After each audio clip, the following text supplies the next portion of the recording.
looking so fresh. When I walk by, breaking their necks. Waiting in line at the team store. Now I'm feeling fly like a condor.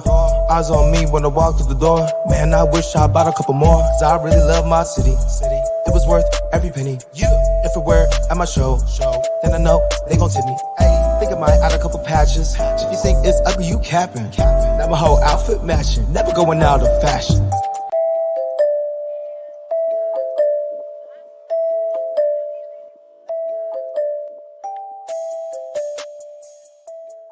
All right, what's up, everyone? Welcome, episode 651, Talking Friars podcast and YouTube show. Ben Fadden here. We've got Jim Russell as well. San Diego Sports 760, the second half, the worst half of John and Jim. But, all right, bye. Good. Have a good one. That's right out of the gate here.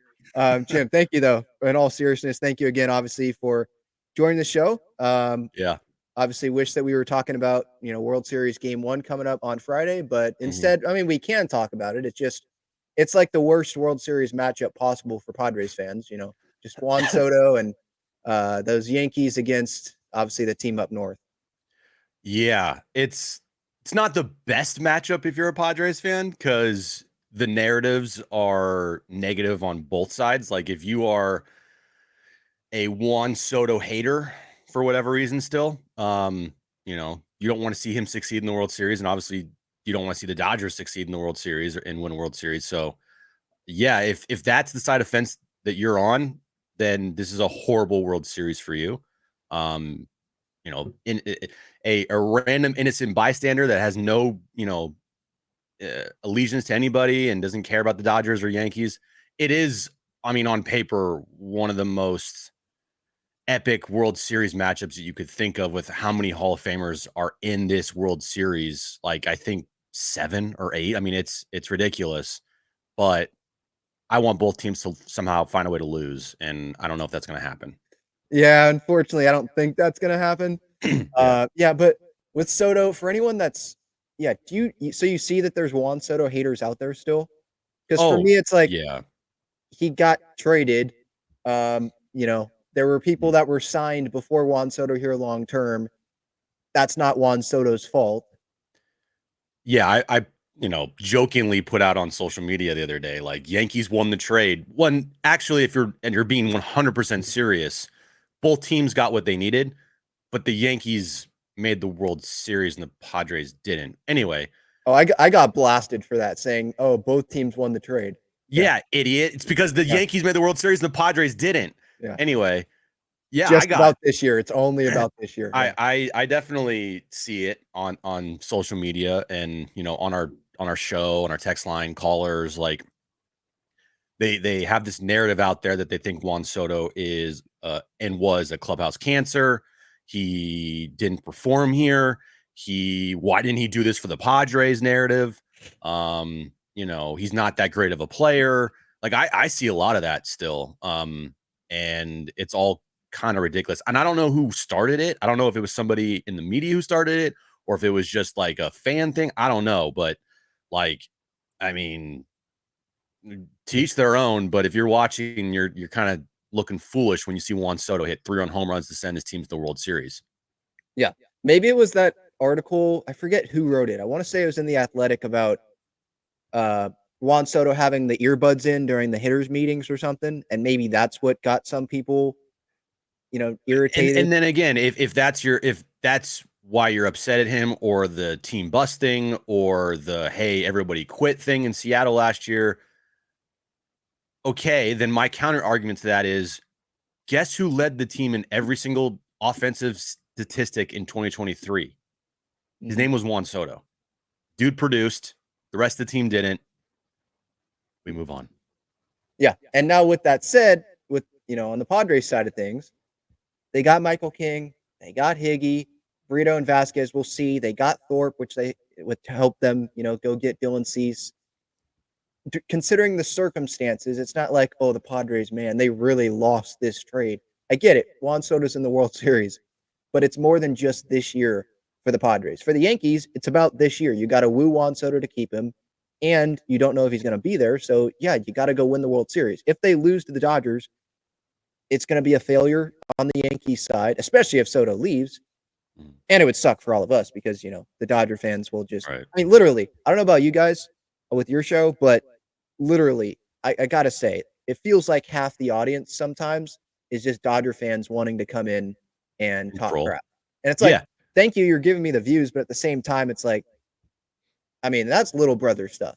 It They is. say they're your big brother. No, I mean, that's little brother stuff. That's talking I'm not friendly. kidding you when I say that, we've posted some things on Instagram, talking about Manny Machado and the World Series matchup and also how I think the Padres choked away the series to the Dodgers and like 90% of the comments are all Dodger trolls for some reason.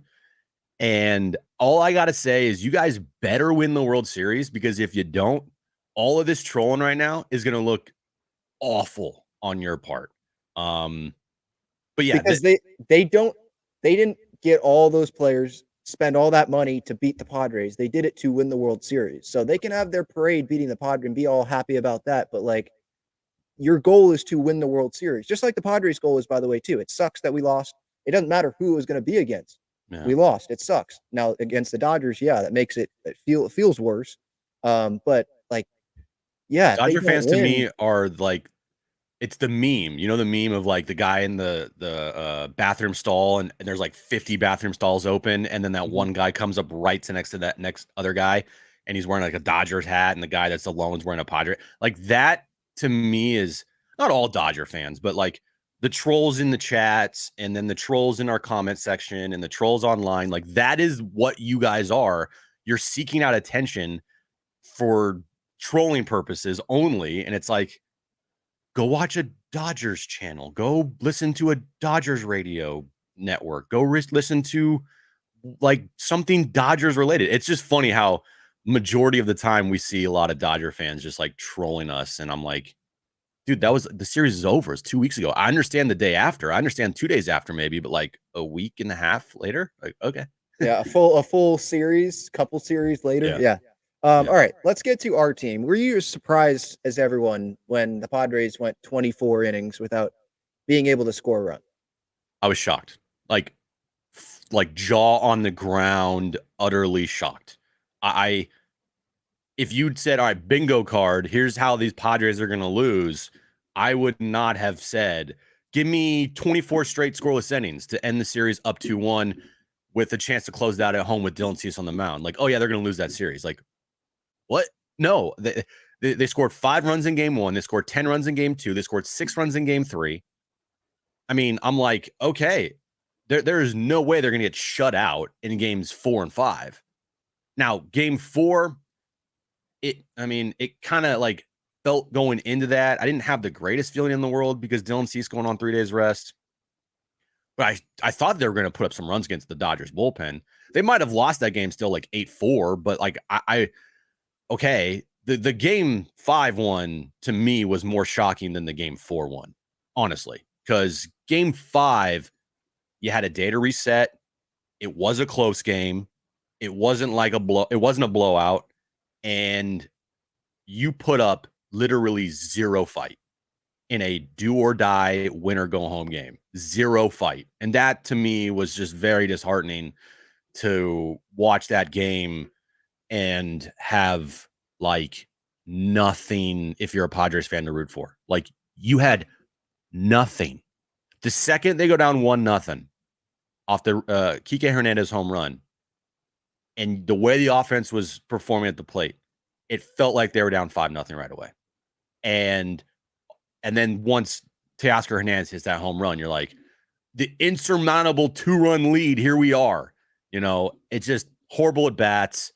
I just did not expect a Padres team that we watched all year long, who led the league in batting average, who had amazing comeback victories, a team that put up a lot of great offensive numbers, just lie down and put up no fight in a winner go home game 5. Yeah. And what I will say in response to that is the no fight. I have a question with that. So for you, is it no fight or is it? I mean, they just didn't get the job done. I mean, it's both. For me, but watching this team the whole year, watching them in the postseason, it's hard for me to say like they didn't fight when their season's literally on the line. But I agree with you, like how it just felt like, man, this lead, it feels way more than 1-0. it felt like the fighting aspect of it was this. Of course they tried. Of course they tried their hardest. I'm not saying that they didn't try. I'm not saying that they gave up. I'm not saying that they quit. Like that's not what I'm saying. What I'm saying is I didn't see really one at bat. Maybe one. I don't know. But I can't remember one at bat in game 5 where whoever was up at the plate locked in and had like a 12 pitch at bat. You know, I didn't see that. And to me, that's like the no fight aspect of it. I'm not saying it's easy. I'm not saying like, oh, why couldn't you hit 3 home runs off of Yamamoto, right? And their strategy clearly was swing early, like get to his pitches before he throws the splitter. And Manny just missed a couple, but Manny's at bat in the 7th inning. I know Trinan or whoever he was facing, good pitcher, but I mean, it just watching the game, Ben. Did it feel like to you like they were like grinding out at bats and doing everything they possibly could? Yeah, okay. Yeah, I get that. Because earlier in the series, for example, for everyone listening or watching, Jackson Merrill with that long at bat that he had, I forget I didn't what see game any it of was. that. But you know what I'm talking about, that at Yes. bat. Yes, I agree there. I don't remember an at bat like that. And I'll mention someone like Crony late in the game, 2 balls down the middle, and then he swings at one that's at his head. Right. So for me, some of it's like, not the best at bats. And I get what you're saying there about the fight. Just for me, like I just wouldn't go that far just because from what I've seen, what I saw this year from this Padres team. But yeah, we can both agree, like, the at bats I think could have been better. And it did not feel like, as much as I wanted to keep the faith and be like, they've come back, they can do that again. It's 1-0, it's 2-0, because I'm looking literally at the scoreboard, but it didn't feel like that. No doubt. Yeah, totally didn't feel like that. Yeah, the fight, when I say the word fight, I don't mean that they didn't show up. I mean, they didn't show up, but like I don't mean that they just said, white flag, we're done. We're not going to even attempt to try to win this game. What I mean is like bearing down. Can someone go up there and have a 10 pitch at bat and get on base with a walk? Like, can someone start anything? And they got retired. The first batter of every inning, the entire game got retired. Not one time did they have the leadoff man on in that entire game. And to me, that's where I say, like, where was the fight to like not allow that to happen? Yeah, that's hard to do a whole lot when the first batter is out. It was 2 outs, right? When there was first and second with Tatis up? No, there was 1 out. 1 out. Oh yeah, the double play. Yeah, my bad. Yeah. It's just it's hard. Was this the Padres' best opportunity to win the World Series? Like in the forever? I mean, because Yankees, Tigers with those World Series matchups, and what could have come. You had the Dodgers up. You were up over them in that series. You would have faced the Mets in the NLCS, and then the Yankees, which they're a talented team, but I mean, the Padres had a good team too. Yeah, and we'll wait and see if the Yankees end up winning the World Series here. Then I don't think I'll go as far to say is like, yeah, man, their path was there. Like if the Dodgers sweep the Yankees or win in 5, you're like, what the hell, man? But I will say this about this year's club. I'm not going to say that it was their best chance to win a World Series. I'm going to say it was the most complete roster that I felt like could have won a World Series or could have gone to a World Series. And that's a tough pill to swallow because, the team's going to be a lot different next year for a lot of different reasons. But they had the lineup. They had the starting pitching, even though Joe went down. They had the back end of the bullpen. You had the right manager. Like, you had all the pieces. You had the special, moments during the season. You didn't win a division, but you had triple play, the comebacks, like the great second half, the no hitter. Like you had a lot of moments. You're like, okay, this is actually like new and exciting. What's going on here?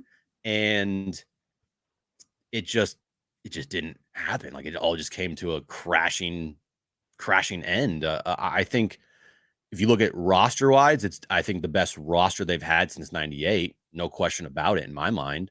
best chance to win a World Series. We'll see. I think it's deflating to know what the Dodgers did to the Mets, like after they beat the Padres. And if the Dodgers end up winning the World Series and if they never trail in the series, then it's even more deflating because you were the only team that had them on the ropes and you didn't get the job done. And so, while they had a really, really good regular season, truthfully, they weren't close. They didn't make a CS. They didn't make a World Series. They choked a 2-1 lead in the division round. Like, they still have a lot of work to do. So I think the roster that AJ built was World Series caliber. They just didn't get the job done. And that's like brutal. Yeah, for sure. All right, this conversation brought to you by Gaglione Bros Famous Cheesesteaks and Garlic Fries. Their main location is on Friars Road. They're inside Snapdragon Stadium. Obviously, Aztecs are back in action later this weekend. All right, let's get to how we expect the Padres to rebound here. I mean, is it run it back? I know, obviously, with guys that are under contract, but I'm looking at the catching situation. Do you really want to run Luis Camposano out there as the starter? Higgy feels like the best option out there. I mean, I'm looking at free agent catchers and I'm not like blown away by other guys out there. Higgy seemed like a fit there. With left field, Teoscar Hernandez feels out of reach and not very realistic for the Padres. Profar seems like a fit. There's Tommy Pham out there. There's Jesse Winker, Michael Conforto, Alex Verdugo. But I mean, there's no one that's like blowing me away there. And again, just Profar feels like a fit. Obviously, I like a lot of stuff about this team.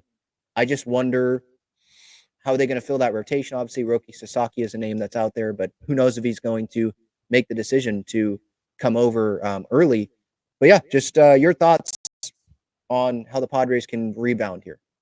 Well, one, I don't think they can run it back. I don't think they can bring everybody back because Profar is going to want to raise.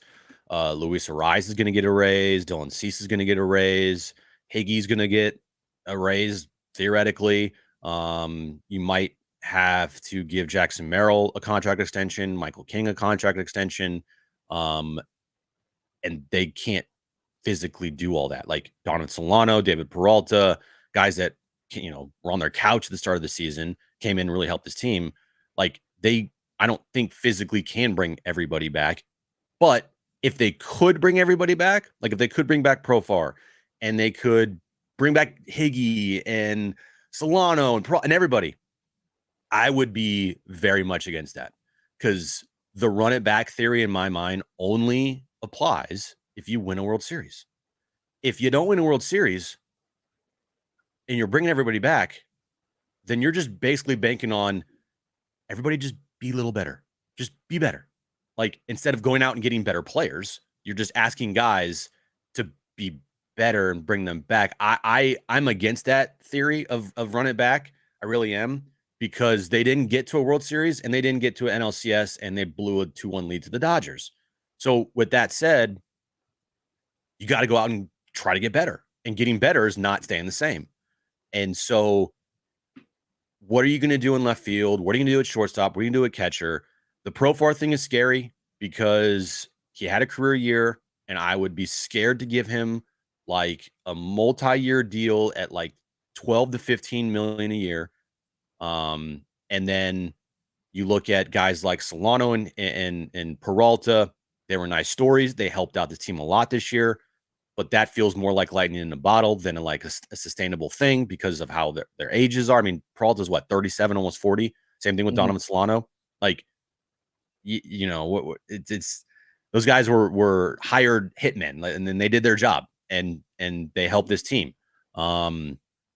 So I think AJ is going to have to be like uber creative this offseason, maybe even more creative than last offseason, because he doesn't have the Juan Soto chip to get back a bunch of pieces that can help the team. Luis Ariz is probably the biggest question mark if he's going to be on the team next year, in my opinion, because, Kevin was on with us about a week ago or a week and a half ago, I forget when, and he mentioned like their appetite for the Padres to give Luis Ariz $15 million in arbitration is just not there. If anything, they'd want to try to get a long-term deal done with him to lower that AAV. and not have him make 15, 16 million a year, instead make like around Cronenworth, like 10, 11 a million a year. But then how are you going to do that? Because you got contracts tied up with Jake and Bogarts, and they have not performed, and Jake's getting worse every year, and Bogarts just is turning into one of the worst contracts in franchise history. It's just, I think they have obviously the core for sure, but the run it back thing, I don't think they can do. I don't want them to do. And AJ is going to have to be like uber creative with not a lot of resources this offseason to make this team better. Okay, so have you looked at anyone that's free agents? Like how are we going to make it better? I mean, there's not names out there for me at least, and I haven't dove into all the numbers, and I will at some point, but like there aren't names out there that are like, okay, is this guy realistic? And this guy is definitely an upgrade over whoever they had. Well, I do think with the news of Hassan Kim and his labrum issue and how he's not going to be ready for spring training, and he might not even be ready until like, May or April or whatever it is, right? I do think there is a chance that he could return, because going on the free agent market when you're injured like that and you're not going to be back maybe a month into the season, like that's difficult to go pitch to teams. So I think there's a chance that he could return. If he returns, I think that's a good thing, and that helps the team out, because he missed how like a month of the end of the season. Like, yeah. I don't think it hurt the team, but the depth of the team it hurt. And I know Xander didn't play his best defense at short. He made a couple errors. I mean, he made an error in the postseason, but if you're looking at free agents right now, like I don't have this like free agent on top of my mind that I think they can go and get. I think that trades are going to have to be something that AJ is going to have to do. I think, you look internally, there's really not many options. Like, I wouldn't be honestly surprised, Ben, if they go into next season with a rotation of Michael King, Dylan Cease, Randy Vasquez, Johnny Brito, and like a random other person. Like, I really wouldn't be surprised if that is it. Of course, over the course of the year, things obviously change, but I don't expect like them to go out and be like Blake Snell and then, hey, Juan Soto, you can come home again. It's like there's, Pete Alonso, they need a first baseman. Those are the players that are going to go for, the 300 million, and they've already done those contracts, and it hasn't been the best for the Padres when they've given out those big deals, mostly just for Xander. But yeah, there's not really, to me, like one name that puts them over the top. It's going to have to be a collective, and you're going to have guys continue to produce. And one thing, by the way, that when you ask like what can get them over the top, it was very interesting listening to AJ speak at his end of the year presser, where he said nothing. He said a lot, but he said nothing. But you can kind of like try to read between the lines sometimes with him. And for me, when I heard him talk about how Xander needs to be like an all-star player this upcoming season, to me, that signals, well, right now things change, but right now, in order to be like the same team we were this past year, 93 wins, postseason, all that stuff, we're probably not going to be going out and getting big time players. So we need Xander to be an all-star. And if Xander's an all-star, then I think we have a good shot. But if he's not an all-star, then things are going to be much more difficult. And that's a little scary, because I don't expect Xander. Hope he does. Hope he proves me wrong. But I don't expect Xander to be this 300 hitter, 840 OPS, 20 home runs, 38 double guy that he was in Boston. I want to see him be healthy. Like, let's start there. Have him be healthy for a year. I know he's dealt with the wrist and what happened, this year with the shoulder, but be healthy. And I wonder, are they going to put him at shortstop? Are they going to have him be at second? Because there's Luis Ariz question, obviously, and there's Crony.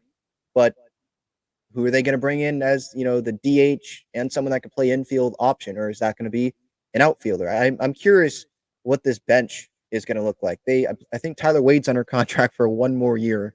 And so he could end up being like, I don't know if would he have an elevated role? There's Eggy Rosario that's still in the farm system. I wonder if they would put him on the big league roster for a longer stretch of time than he's been on it, in his Padres career. But Tyler Wade has a bigger role than he had this year, That's a problem. I'm just bringing The it up. only role Tyler Wade should have is whatever the role he had this past year was, which was fill in a couple times. If guy goes down, maybe play 4 to 5 games, right? But towards the end of the year, you're not going to see him because hopefully the team's good. Yeah. Well, except I was hoping we'd see him in some more like pinch running situations, but Padres never got. Not when you have Brandon freaking Lockridge on the team, bro. 80 speed Brandon Lockridge. Yeah, that's true. That's an asset. Yeah. If you can get guys on base, and unfortunately they couldn't do that enough in games 4 and 5. All right. Last question here about extension candidates. If you had to pick one, let's take Merrill out of it because I think Merrill's like the obvious answer. But Michael King, let's see. Yeah, King or Arise. Let's do those two. Who would you rather have the extension be for? By the way, I don't think if you put Merrill in there, he was the obvious answer. I don't. Because you don't want to pay him right now, or because you're not sold on him? No, let me explain. Okay. So 2026 rolls around. You have not locked up Michael King. You're not going to lock up Dylan Cease because his agent is Scott Boras. Joe's coming off Tommy John. Used 40. What's your rotation look like? True. You got to lock up Michael King. If you put Jackson in there, to me, I'm still picking Michael King. The difference between Michael King and Jackson Merrill, I get it. If Jackson goes out next year and he has a better season he did this year, you're running the risk of having to pay him potentially $100 million more. I understand that. But if you don't lock up Michael King now, or at least attempt to lock him up, and we know how AJ thinks. He thinks years down the line. He makes trades for the most of his trades that has happened the last couple of years have been guys that have been under control. He loves guys that are under control. The rare times where he doesn't, he tries to go like huge hits. And this year, Tanner Scott, right? But Jason Adams under control. And Brian Hoeing's under control. So he loves to have guys under control for long term. You don't lock up Michael King, you're looking at a rotation in 2026 of a guy coming off Tommy John, a 40-year-old, and a bunch of whatever. Unless like Brito and Vasquez turn into Michael King 2.0 this year. But to me, you have Jackson locked up. He's not going anywhere. Jackson is with the team for the foreseeable future. Does his price tag potentially go up? It does, but that's the business. And honestly, you kind of hope that it does if you don't sign him, because that means he has a good season. If Michael King has another good year, like he did this past year, being a top of the rotation guy, you can kiss him goodbye. I mean, you got to make sure that you get this guy under contract for the long term. Now that's going to be easier said than done, because he is a guy right now that I would put into the category of like $100 million pitcher. Mm-hmm. I would comp him to like a Kevin Gausman type of guy, who Kevin Gausman didn't start, he didn't fully bloom until around age 30 with the Giants. And then he got a 5-year, $111 million deal from the Toronto Blue Jays. And Michael King's kind of in the same situation, same age, blossom at the same time, really good pitcher. Like, I'm looking at like around $100 to $120 million deal for Michael King. And if Michael King goes out there and puts together, the same type of season he did this past year, next year, that number's going up. So pitching is always first priority, in my opinion. And while Jackson is absolutely a priority to get a deal done, the pecking order to me is Michael King 1, Jackson 2. And if it's flip, and if they happen to give Merrill a contract first, I'm cool with it. That's great. Love it.